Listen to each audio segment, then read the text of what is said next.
chers amis de Café Évangile, si quelqu'un m'aime, il gardera ma parole. Mon Père l'aimera. Nous viendrons vers lui et chez lui, nous nous ferons une demeure. Celui qui ne m'aime pas ne garde pas mes paroles. Or, la parole que vous entendez n'est pas de moi. Elle est du Père qui m'a envoyé. Je vous parle ainsi tant que je demeure avec vous. Mais le défenseur, l'Esprit Saint que le Père enverra en mon nom, lui vous enseignera tout et il vous fera souvenir de tout ce que je vous ai dit. Chers amis, il y a une logique qui traverse tout le mystère du Christ, le mystère de l'abaissement de Dieu, la kénose de Dieu, Dieu qui se fait proche de l'homme à travers l'incarnation. Il y a par conséquent une logique qui traverse tout le mystère du Christ au milieu des hommes. C'est la logique de l'obéissance. Quand nous parlons d'obéissance, nous parlons de qu'il y a au moins deux personnes qui sont en jeu. Il y a quelqu'un qui ordonne et l'autre obéit à l'ordre. Chers amis, ces paroles que le Seigneur nous dit dans l'évangile de ce jour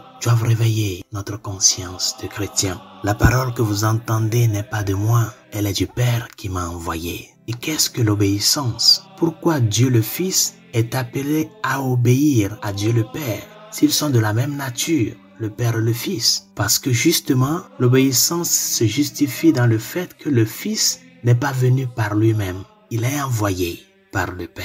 Il est envoyé non pas pour faire ce qu'il veut, mais ce que le Père lui a demandé. Bien qu'il soit Dieu, bien qu'il est Dieu, comme le dit Saint Paul dans la lettre aux Philippiens, il ne se prend pas l'égal de Dieu, mais il s'est abaissé jusqu'à l'obéissance et une obéissance à la croix. Le Saint-Père, hier dans sa messe d'inauguration de son pontificat, l'a bel et bien rappelé. Le Seigneur m'a appelé à une mission qui n'est pas méritée et je suis au milieu de vous comme un frère pour être au service de votre foi et de votre joie, jusqu'à même donner ma vie jusqu'au mystère de la croix. C'est-à-dire le pape Léon nous rappelle que ce n'est pas lui le propriétaire du message de l'évangile. Il est appelé à garder le dépôt de la foi, à le transmettre avec fidélité. Et par conséquent, il se considère comme serviteur de la foi de l'Église, de ta foi, de ma foi, cette foi que nous tous, nous partageons et nous professons. Lui qui est le vicaire du Christ sur la terre, il ne considère pas cette mission comme une promotion sociale, mais un service pour notre foi.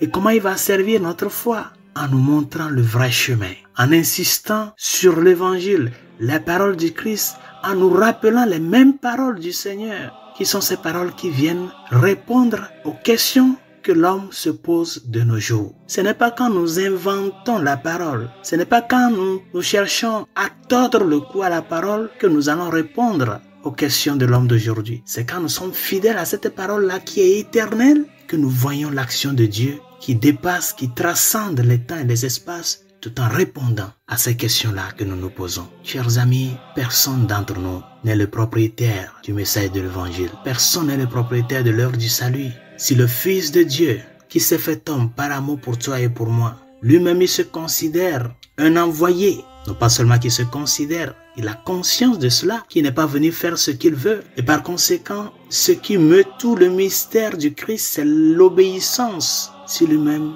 il est sous cette coupole de l'obéissance au Père, qui sommes-nous pour croire que nous sommes au 21e siècle et donc la parole de Dieu doit s'adapter à notre temps? Que nous sommes au 21e siècle, nous sommes dans le siècle de l'évolution et donc la parole de Dieu doit fléchir devant nos aspirations et nos désirs. Chers amis, ce qui fait la grandeur d'une personne, c'est quand il est obéissant à ce qu'on lui transmet et il le fait vie comme substance essentielle pour son parcours de vie. C'est l'obéissance qui nous fait grandir. Ce n'est pas l'orgueil. Ce n'est pas quand nous cherchons à prendre notre route et aller faire ce que nous voulons. Nous l'avons vu dans la parabole de l'enfant prodigue. Il a pris son chemin. Mais quand les choses sont devenues difficiles, il a reconnu qu'il a fait quelque chose de mal. Nous qui sommes à la maison ne cherchons pas à sortir. N'envions pas ceux qui sont au dehors. Mais plutôt que notre obéissance à Dieu puisse être un témoignage pour ceux qui ne le connaissent pas de s'approcher de lui, qui est venu faire